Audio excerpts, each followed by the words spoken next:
Hello, everyone, and welcome back. I'm Alex Brito, and I'm here to introduce you to the art of love, the art of loving. If you've been following our series, right, if you know we're exploring some of the most important concepts of the Gottman Method. One of the reasons we specialize in work that helps us work well with couples, right?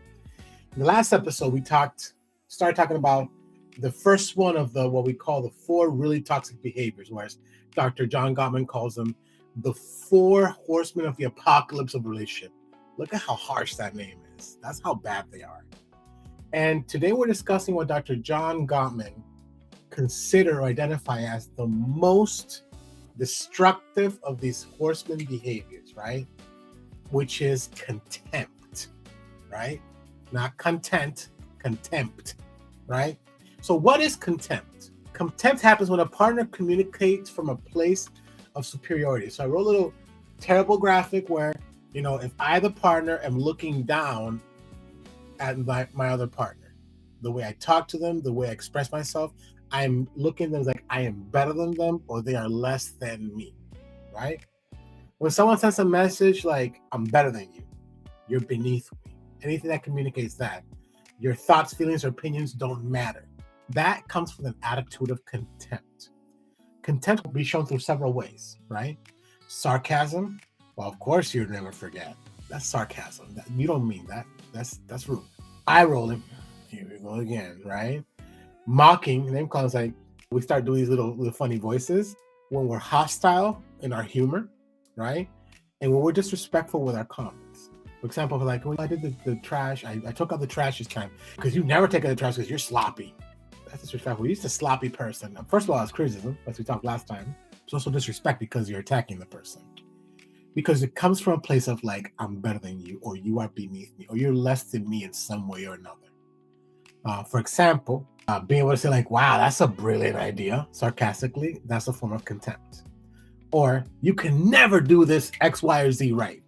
Or you always mess that up. That's contempt, right? Over time, what does that do? It starts to create emotional wounds. It's kind of like these jab. Every time you get a contempt, jab. And just like with physical wounds, right?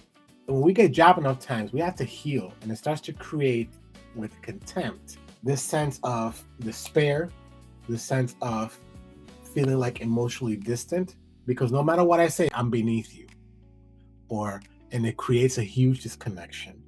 So what can couples do instead when they're struggling with this? Because I think it's a very common thing. We're disappointed. We may have expectations that weren't met.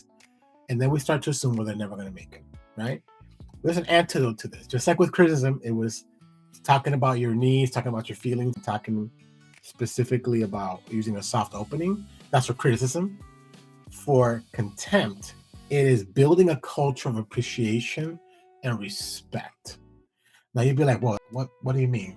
That means intentionally, as a partner, I'm trying to find things that I notice about you that you're doing right.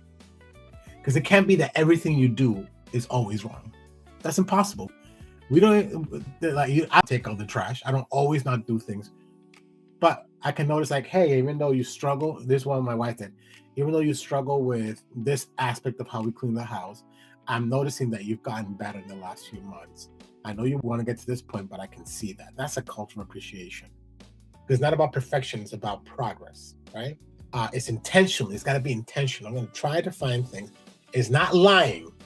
Don't be lying to your partner, but intentionally try to find things that you truly think they got good, even if it's one, right? Because when you do that, you're expressing gratitude.